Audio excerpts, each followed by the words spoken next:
So, I'm not sure when I'm going to call this little situation. It's been a rough couple of days for me. Most of you who know me know I'm really involved in campaigning for Hillary Rodham Clinton. And this week they brought up that whole birther situation.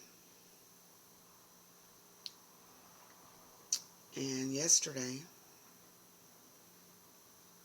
we're waiting on this big announcement from Orange Pancake Head. And so I got a call really early yesterday morning from my Aunt Martha in Columbus, Ohio. She called to tell me to turn on my MSNBC because Hillary was speaking. And she said she apologized because it was early. It was like a little bit before 7 my time here on the West Coast. And so I turned over in my bed, and as is normal, my TV was already on MSNBC, and it was on. So I started listening, and Hillary kind of threw down the gauntlet. She told Orange Pancake Head that he needed to apologize to President Obama and to the nation for his whole birther BS. And the next thing that happened was he came on during a press conference, and he had it at his new hotel in D.C.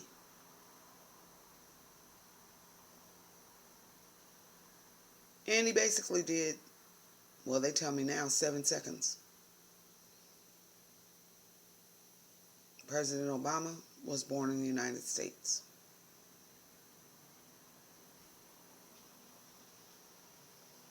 And then he said, can we get back to the business of making this country great again?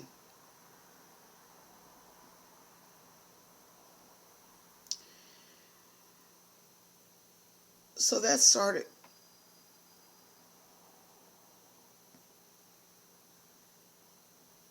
something inside of me. I mean, every time I hear that phrase, something starts bubbling up. Well, this is something most of you didn't see because they only played it on MSN. They didn't cover it on mainstream TV.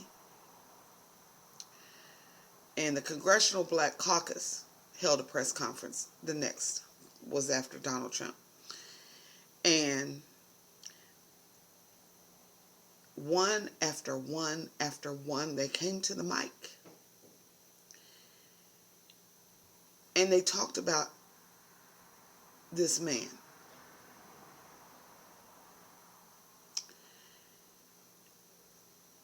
And by the time they finished,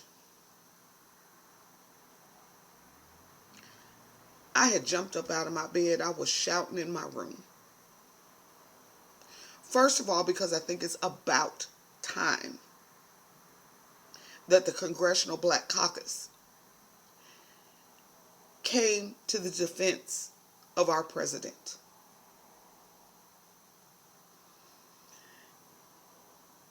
And I don't want to say this too late. Afrogram says never too late. So I'm not going to say it was too late.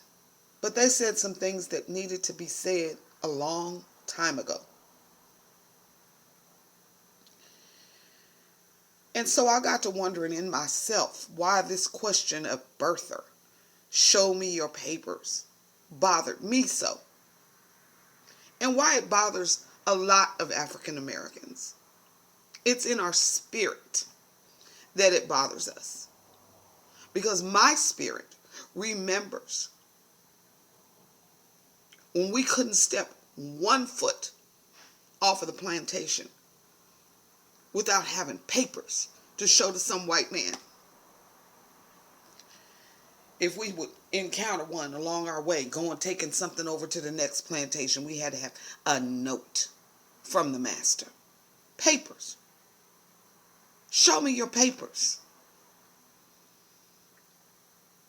And then not very long ago, in South Africa, when apartheid was still in effect, they had to carry a passbook so that any white man that stopped them could ask for their papers.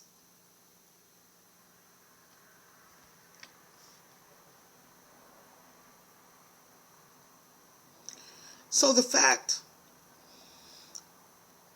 that this man, this white man, could create such a furor around the President of the United States birth certificate, this thing's been bubbling up in me for a long time. So I'm just asking how you would feel if every time you encountered a white man, you had to show him your papers. And it wasn't just the birth certificate. He wanted to see his transcripts. He didn't know how he got into all his Ivy League schools. He didn't know that. Well, nobody knew him. Well, you know what?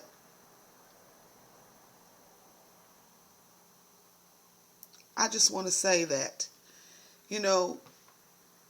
don't let your children listen to this. Please explain to them that they don't need the validation of this man. Thank God our president knew he didn't need the validation of this man. He has gone on to do a wonderful job. And I'll cover that in another post. I just want you to know that I was born in this country a long time ago, for most of y'all. That what y'all looking at as history is my life. And I remember being told in my home that I could grow up to be anything I wanted to be. My people didn't weigh me down with the past.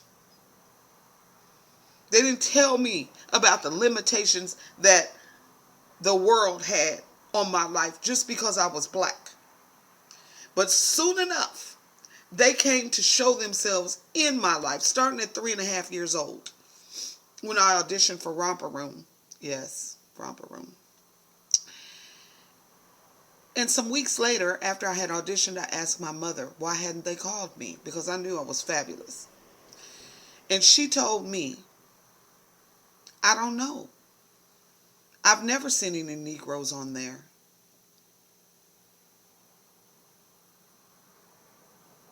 Three and a half.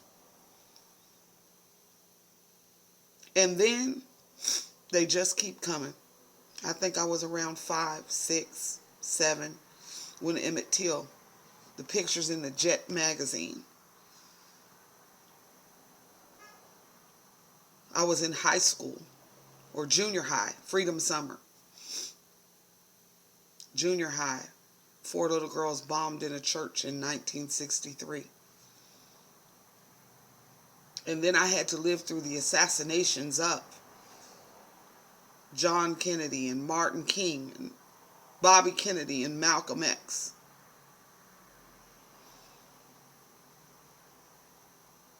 I watched as the National Guard killed the 4 students at Kent State.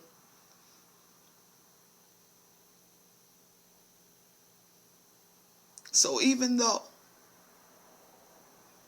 this country has been picking away at my spirit for what seems like my whole life, I am still standing standing for this country. And if I can do that, you can do that too. So I'm asking you, please, please vote. And vote early. I know some of y'all got some old notions about mailing in that ballot and you think it's going to be the last to be counted. It's going to be the first to be counted. The people that vote early and mail in those ballots are the first votes counted. And it's important. If you don't think they're going to try to stop us on November 8th, then you're wrong.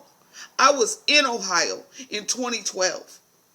I was in Ohio in 2008. And they will try to stop you. So please, vote, and vote early. Nobody asked me, but that's what I'm saying.